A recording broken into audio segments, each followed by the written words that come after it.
নমস্কার সবাইকে। আপনাদের একটা কথা আমার জানানো প্রয়োজন বলে মনে হলো।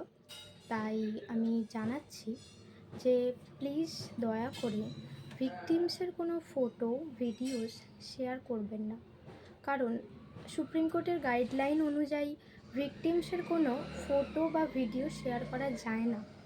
এই যে আপনারা ভিকটিমসের ফটো, ভিডিও শেয়ার করছেন, সেটা কিন্তু আইনত অপরাধ এবং তার বাবা-মা, তার প্যারেন্টসরা তো এখনও বেঁচে আছে।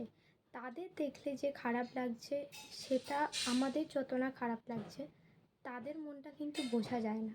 এই যে অনেকেই ভিকটিমসের বডির ছবি, ভিডিও করে ছাড়ছেন, অনেকে ভিউজ পাওয়ার আশায় অনেকে হয়তো দেখাতে চাইছেন, কিন্তু এটা কোনো মুভি সিন নয়, এটা রিয়েল এবং বাস্তব ঘটনা।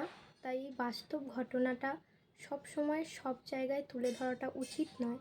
আপনারা সব কিছু বলতে পারেন, আপনারা দেখতে পাবেন মিডিয়াতেও, কিন্তু কোনো ভিকটিমসের ফটো বা তার নাম উচ্চারণ করছে না, কারণ উচ্চারণ করা যায় না। ভিকটিমসের কোনো কিছুই রিভিল করা উচিত নয়। আপনারা অ্যাকিউজডের নাম, ছবি রিভিল করা যায়, কিন্তু ভিকটিমসের নয়। সো আমি আপনাদের কাছে অত্যন্ত বিনীত অনুরোধ করছি যে এগুলো শেয়ার করা থেকে বিরত রাখুন।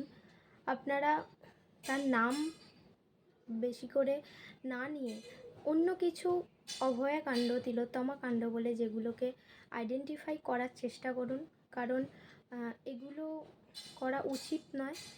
আর এগুলো কোনো সিনেমার ট্র্যাজেডি সিন নয় যে আমরা করলাম, ভিউজ পেলাম। অনেকে ভিউজের জন্য করে, অনেকে হয়তো বোঝে না, করে ফেলে। তো আপনাদের কাছে এটা বলি।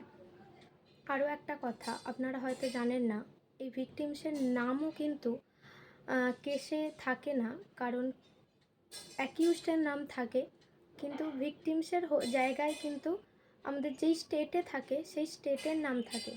তাই ভিকটিমসের নাম কিন্তু কোনো জায়গাতেই রিভিল করা হয় না। তাই আপনারাও এই জিনিসটা, আমি জানি ফেসবুকে একবার পোস্ট বা শেয়ার কিছু হয়ে গেলে সেটা কিন্তু আর থামানো যায় না ভাইরাল হওয়া থেকে, কিন্তু তাও যতটা পারবেন শেয়ার করা, পোস্ট করা থেকে বিরত থাকুন। এটাই আমার কাছে বা আপনাদের কাছে বলা।